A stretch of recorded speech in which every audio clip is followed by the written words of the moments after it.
Somalia's president has agreed not to extend his term amid domestic and international pressure. Mohamed Abdullahi Farmaajo also promised to hold early elections. He made the announcement after the prime minister said he was against the proposed two-year extension. While in the capital, Mogadishu, many are fleeing as unrest grows against the government. Residents fear more violence as armed opposition fighters take up positions around the city.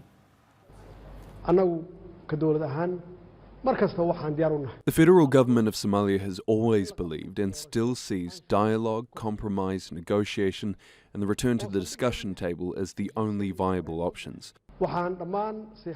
Finally, I urge all security agencies to maintain the stability of the capital and the safety of innocent civilians, avoiding any actions that may lead to insecurity. I also urge the Somali people to support the armed forces in this regard.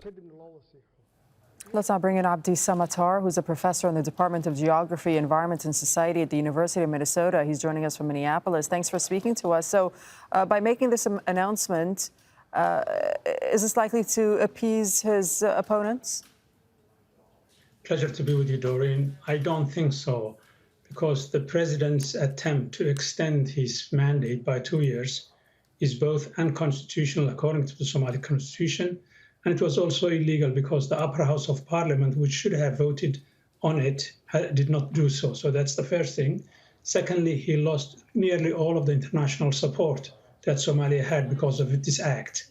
And finally, his decision to retreat on this front doesn't change the political conflict between him and the opposition, where they were unable to agree as to who was going to manage the electoral process. The president wants to run that process, although he's a candidate. The opposition disagrees with that, and that stalemate stays in place. Right. So what happens next? Given the degree of distrust among Somalia's politicians, can a way forward be agreed on? When I was in Mogadishu over the past 3 months, I recommended to the United Nations Special Representative that there needs to be an arbiter or a negotiator between the different groups, an adjudicator who will tell who is wrong and who is right, depending on the terms of earlier agreements. The UN has failed to do that. And so unless the African Union or somebody else can act as that mediator, I don't think they will come together to be able to agree on a path forward that will save the people of Mogadishu and the rest of the country from the crisis. How likely is it that a group such as the African Union will step in? I mean, presumably the international community, the AU and the EU and the UN must be pleased with this decision that the president is not extending his term. I think they will be foolhardy to be able to be pleased with themselves about this. What is really necessary to get this process forward is to get a neutral electoral process where all the candidates have a reasonably fair chance and that all actors who are eligible can participate in that process. The only way forward in that regard is to force the president to become a neutral actor and hand over the management of the election to somebody else, maybe the prime minister, maybe a neutral body of civic leaders in the country. That's the only way out.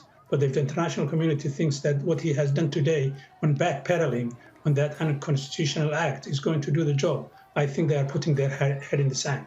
One final question for you, sir. How does the instability in Somalia play into the hands of armed groups like al-shabbab, as you know, who's been trying to topple the government for many years?